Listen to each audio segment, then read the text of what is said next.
Sarah Mitchell's fingers tapped lightly against the steering wheel of her Honda Civic as she drove down the tree-lined streets of Oakwood Heights, an upscale suburb where grand houses stood behind pristine lawns.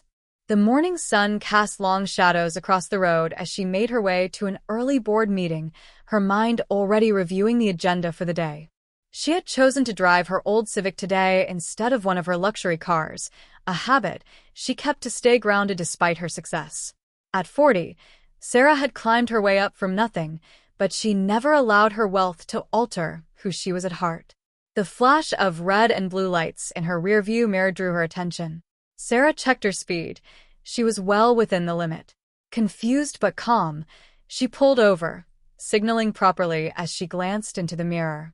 A white police officer approached, with a hand resting casually on his belt. "License and registration, ma'am," the officer demanded, his tone edged with an authority that made Sarah's heart tighten. She had been through this before. "Of course, officer," Sarah responded politely, reaching slowly for the glove compartment.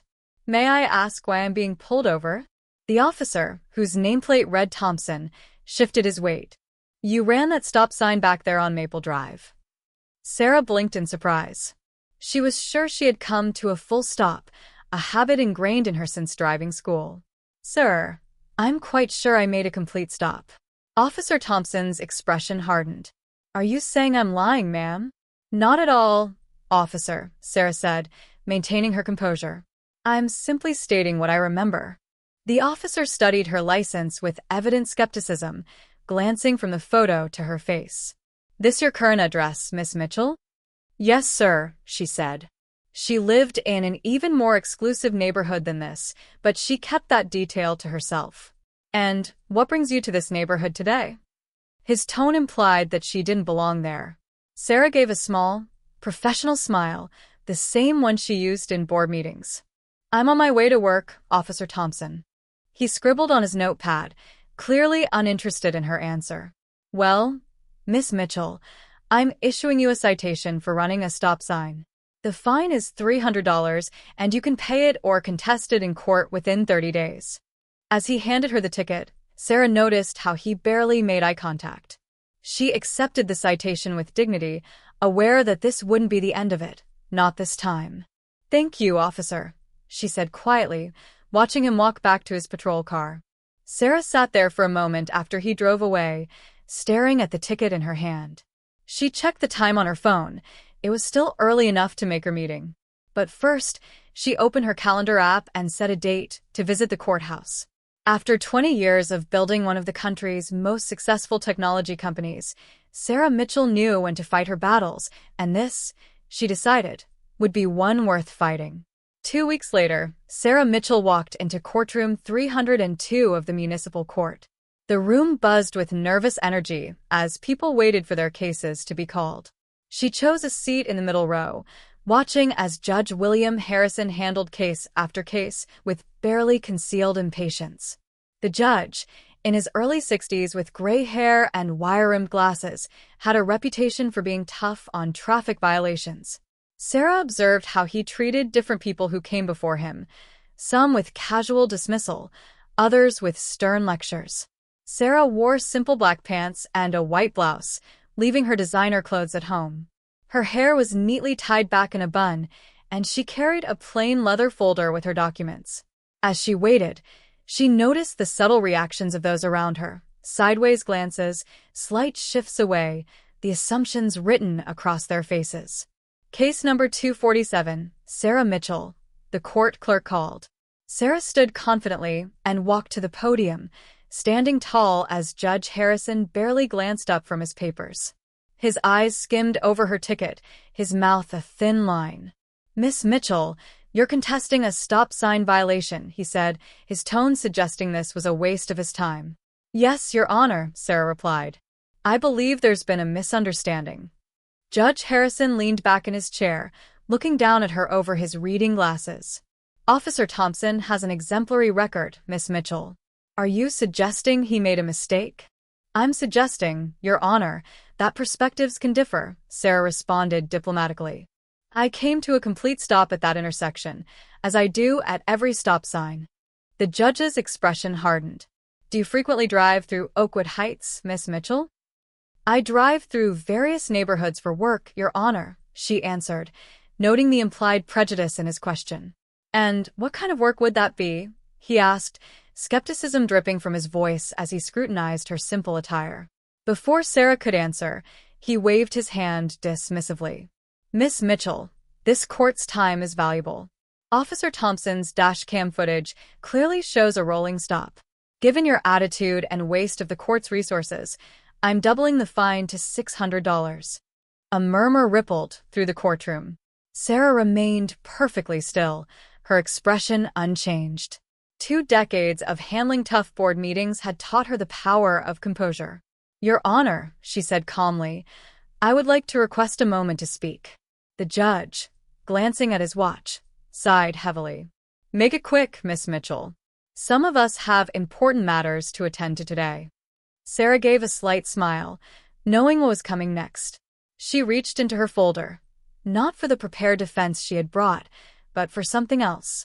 The next few minutes would teach everyone in the courtroom a lesson they wouldn't soon forget. The room fell silent as Sarah cleared her throat, preparing to reveal who she truly was. Your Honor, she began, her voice steady and clear, I understand your time is valuable, as is mine. I'm the Chief Executive Officer of Mitchell Technologies, a Fortune 500 company with over 50,000 employees worldwide. The drumming of Judge Harrison's fingers ceased abruptly. A few gasps echoed through the courtroom as people pulled out their phones, quietly searching her name. You may recognize my company as the one that recently signed a $4 billion government contract to revolutionize federal cybersecurity systems, Sarah continued, maintaining her calm demeanor. The same company that employs over 2,000 people right here in the city. Judge Harrison's face began to change color, pale at first, then red. He adjusted his glasses and peered closely at the documents Sarah had laid on his desk. I drove my Honda Civic that day, Your Honor, not because I can't afford better, but because I believe in staying grounded, she said. I chose to contest this ticket not because of the money, but because of principle. When Officer Thompson pulled me over, he made assumptions, just as assumptions were made in this courtroom today. The court clerk had stopped typing, her fingers frozen above the keyboard. Even the bailiff was watching intently now. I've sat here for 2 hours today, watching you handle cases, Sarah continued. I've observed how differently you speak to some people based on their appearance, how quickly you dismiss some while giving others the benefit of the doubt.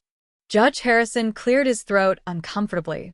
Miss Mitchell, I'm not finished, Your Honor, Sarah interrupted politely but firmly. You asked if I frequently drive through Oakwood Heights. The answer is yes, because I own a house there. But I also drive through every other neighborhood in the city because I believe in knowing the community where my employees live and work. She pulled up Mitchell Technologies' website on her phone and placed it on the judge's desk, showing her executive profile. The judge leaned forward, adjusting his glasses again as he read. Your Honor, I could easily pay this fine. I could pay 1,000 such fines without blinking. But that's not why I'm here, Sarah said. I'm here because justice should be blind, but today it hasn't been. Not for me, and not for others I've seen come before you. The silence in the room grew heavier. A young court clerk in the back, dressed in a hoodie, looked up, surprised to be acknowledged. The woman with the accent shifted uncomfortably in her seat. The teenager with the broken taillight sat up straighter. I'm going to share something with you, Sarah said, pulling out another document from her folder. This is a printout of Mitchell Technologies' latest initiative. We're launching a $50 million program to address systemic bias in public institutions. We're partnering with organizations to provide training, resources, and oversight. She placed the document on the judge's desk, watching as his hands, now trembling, picked it up. We were looking for a pilot location to launch this program, Sarah explained. I wasn't planning to announce it yet, but given today's events, I think this courthouse would be an excellent place to start. Murmurs swept through the room. The young court clerk who had been recording everything almost dropped his phone. What started as a traffic ticket dispute had now become something that could reshape the local judicial system. Ms. Mitchell, Judge Harrison said, removing his glasses and rubbing his eyes, your point is well made. More than well made. I prided myself on being fair and impartial, but today you've shown me a mirror I can't ignore." He picked up his gavel but set it down again, not using it. For the first time in his 20-year career, he stepped down from the bench and walked over to where Sarah stood. "I don't just apologize to you," he said, loud enough for everyone to hear, "but to everyone in this courtroom." Sarah stood quietly, acknowledging his words. A young journalist who had been covering routine cases was now frantically taking notes. "Miss Mitchell has revealed a bias I didn't even realize I was carrying. This is not what justice should look like." Sarah nodded slightly. "Actions speak louder than words, Your Honor." "Indeed they do," he agreed. "The fine is dismissed. But more importantly, I would very much like to hear more about this initiative of yours. Perhaps this is an opportunity for real change." Phones lit up throughout the courtroom as notifications flooded in. The story was already breaking on local news websites. Sarah finally allowed herself a small smile. This was no longer just about a traffic ticket. It had never been like this before as she gathered her papers. She could sense the energy in the room shift from tension to hope. Sometimes, she thought, the greatest changes start with the smallest moments. "My office will follow up on the initiative," she said, turning to leave. "And Your Honor, thank you for listening. That is always the first step toward change." That evening, Judge William Harrison sat alone in his chambers, staring at his computer. News of the morning's events had spread like wildfire across social media.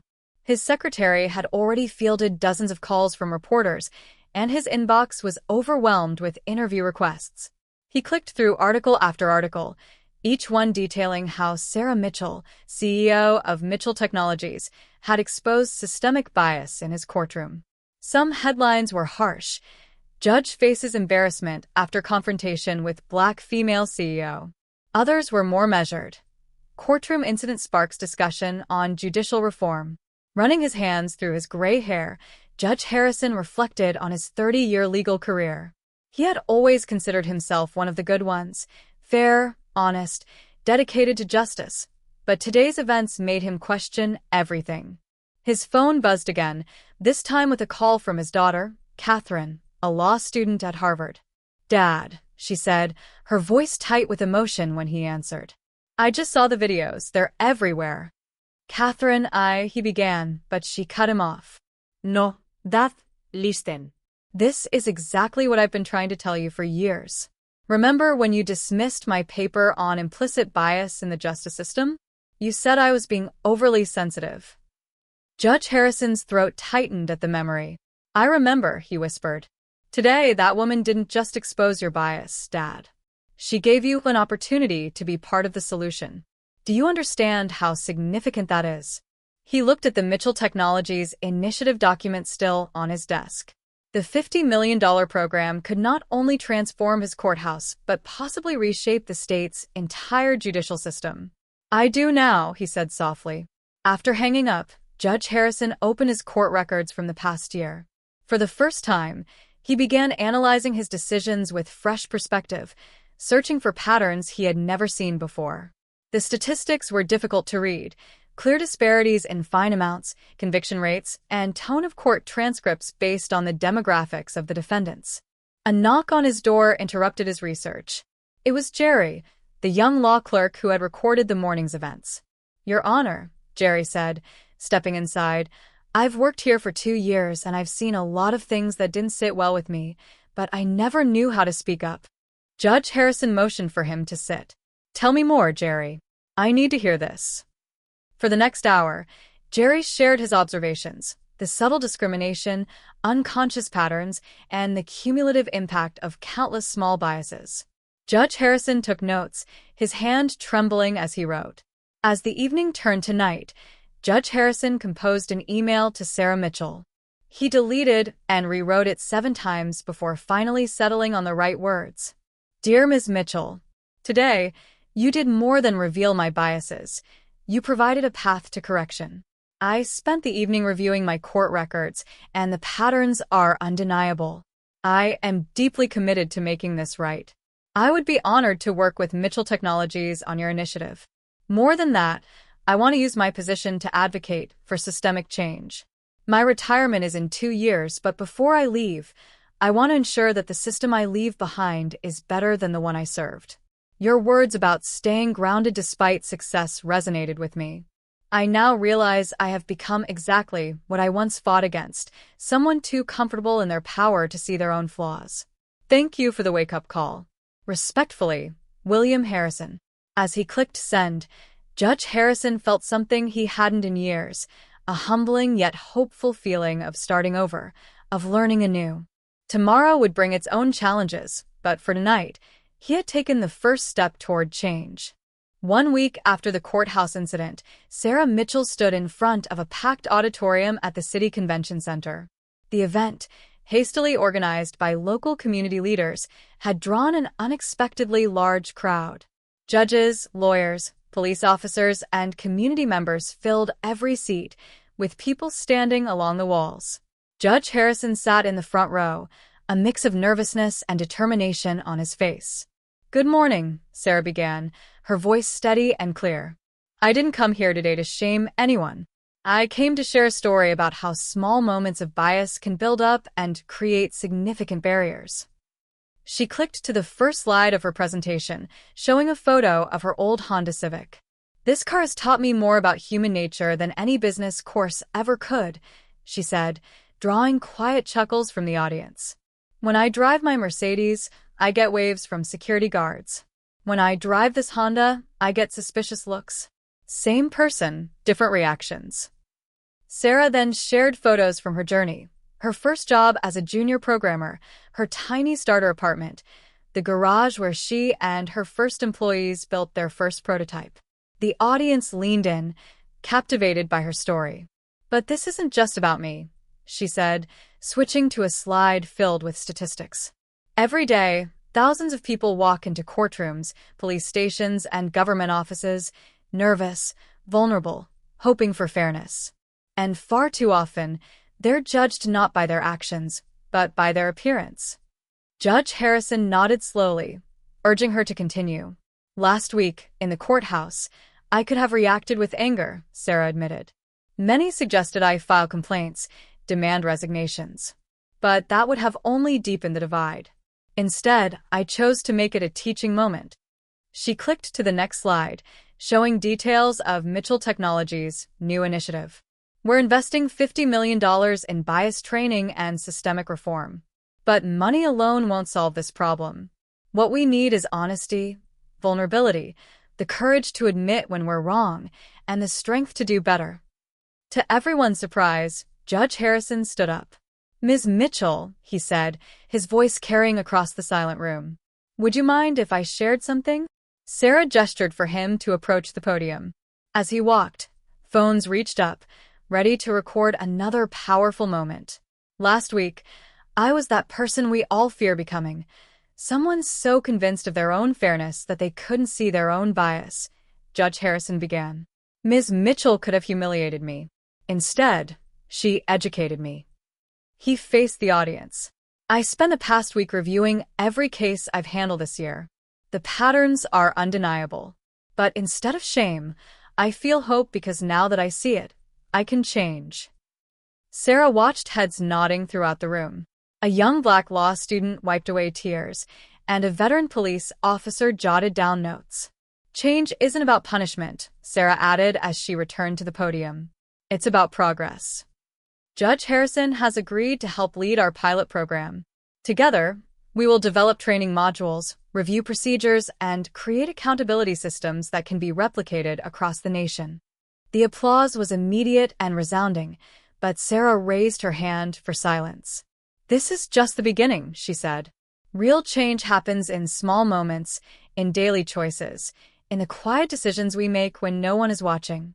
It happens when a judge takes an extra moment to listen, when an officer questions their initial assumptions, when each of us examines our own biases."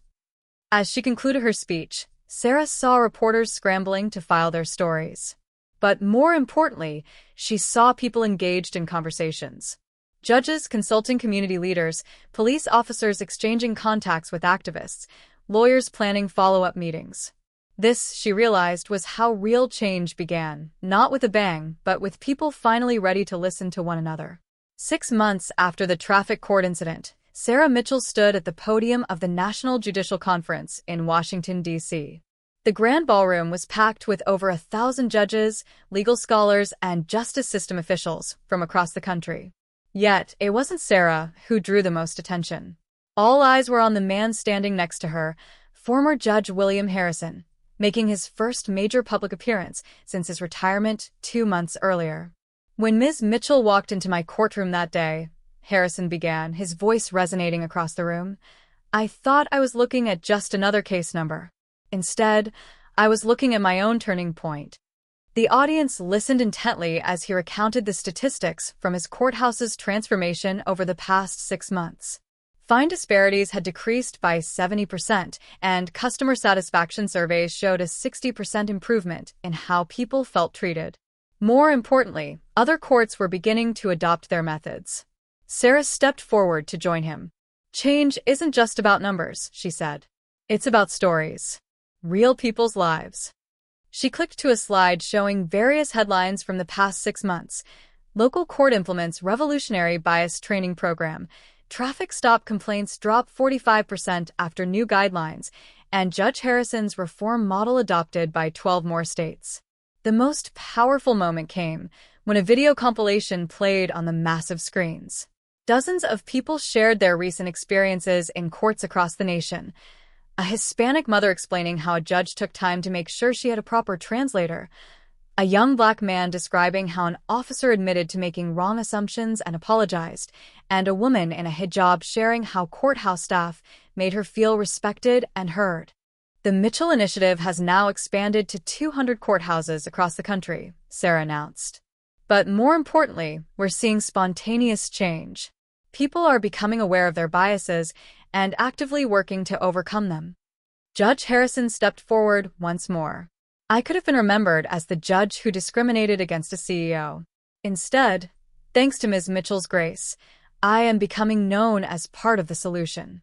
My last act before retirement, he added, was to establish a permanent oversight committee for bias monitoring in our district. The conference erupted in applause as Sarah revealed the next phase of the initiative, a nationwide mentorship program pairing experienced judges with law students from diverse backgrounds. This isn't just about correcting current issues, she explained. It's about building a better future. Each mentor-mentee pair will work together to identify and address systemic issues in their local courts. As Sarah and Harrison concluded their presentation, a young judge raised her hand. Ms. Mitchell, did you ever imagine that a simple traffic stop would lead to all of this? Sarah smiled as she reached into her pocket and pulled out the original traffic ticket, now framed. Sometimes, the biggest changes start with the smallest moments. What matters is how we choose to respond to them. The conference ended with the announcement that the Mitchell Initiative would receive an additional $100 million in federal funding for expansion. But more meaningful to Sarah was the long line of judges eager to sign up for the mentorship program. Later that evening, at a small dinner with key program participants, Judge Harrison raised his glass to Sarah Mitchell, who taught me that true justice begins with the courage to face our own biases. Sarah raised her glass in return. To change, she said, and to all those who embrace it. Looking around the room, Sarah saw the future she had envisioned taking shape. A justice system slowly, but surely, becoming more just, fair, and human. The traffic stop that had started it all now seemed like a distant memory, but its impact would continue to ripple through courtrooms across the country for years to come. The story of the CEO and the judge had evolved into more than a viral moment. It had become a movement for change, a testament that sometimes the most powerful response to prejudice isn't anger but education, understanding, and the willingness to be part of the solution. By the third week after the courthouse incident, Sarah Mitchell's story had exploded across national media. The simple traffic court confrontation had sparked a nationwide conversation on bias within the justice system. Major news networks competed for exclusive interviews, and social media buzzed with millions of shares and comments. CNN's Anderson Cooper sat across from Sarah in his studio, his expression serious as he addressed the camera. Tonight, we're joined by Sarah Mitchell, CEO of Mitchell Technologies, whose recent courtroom encounter has been called a pivotal moment in judicial reform, he began. Miss Mitchell, walk us through what happened that day. Sarah, dressed in a simple blue suit, leaned forward slightly. Anderson, what happened that day happens to thousands of people every day. The only difference is I was in a position to do something about it. The interview clip quickly went viral, shared by celebrities, politicians, and civil rights leaders. #JusticeForAll and #MitchellMoment became trending topics across all social media platforms. Meanwhile, back at Mitchell Technologies headquarters, Sarah's team was working tirelessly to handle the surge of attention. Her PR director, James Chen, rushed into her office with the latest updates. The Wall Street Journal wants to do a cover story, he said, scrolling through his tablet. Time magazine is interested in featuring you in their People of the Year issue. And, you won't believe this, the White House called. They want you to join a task force on judicial reform. Sarah looked up from her computer, where she had been reviewing the implementation plans for the bias training program. James, make sure we're keeping the focus on the issue, not on me. This can't turn into just another celebrity story. But the media storm kept intensifying. Videos of the courtroom encounter had been viewed over 50 million times. News channels ran side-by-side comparisons of Judge Harrison's behavior before and after realizing who Sarah was, using it as a teaching tool about unconscious bias. Late-night talk show hosts included the story in their monologues. Trevor Noah opened his show with, "Imagine being so biased you accidentally discriminate against someone who could buy your whole courthouse and then turn it into a Starbucks." Sarah's phone buzzed constantly with messages from other CEOs, many sharing their own experiences with discrimination. Some offered to join her initiative, pledging millions more to the cause. However, not all attention was positive. Critics accused her of using her wealth to sway the justice system and claimed she was exaggerating the incident for publicity. Conservative commentators argued that she was pushing a divisive agenda. During a particularly heated Fox News segment, a pundit asked, "Why didn't she just pay the fine like everyone else? She's turning a simple traffic violation into a social justice crusade." Sarah addressed these criticisms during a press conference outside Mitchell Technologies headquarters. Cameras flashed as she approached the podium, but her voice remained calm and clear. "This was never about the money," she said firmly. "This was about justice, about the thousands of people who face bias every day but don't have the platform to speak up. It's about making our justice system live up to its promise of equality under the law." The response was overwhelming. Law schools began using the incident as a case study. Police departments across the country requested copies of Mitchell Technologies' bias training program, and judicial review boards started implementing new guidelines for monitoring courtroom behavior. One morning, Sarah arrived at her office to find a handwritten letter from a 12-year-old girl in Detroit. "Dear Miss Mitchell, yesterday my mom had to go to court for a parking ticket. The judge was really nice and actually listened to her explanation. She said it was because of you. Thank you for making things better for all of us." Tisha. Sarah pinned the letter to her office wall, right next to the original traffic ticket that had started it all. As reporters clamored for more interviews and politicians sought photo opportunities, she remained focused on the real work, creating lasting change in a system that desperately needed it. The media storm would eventually pass, but its impact would reshape conversations about justice and equality for years to come.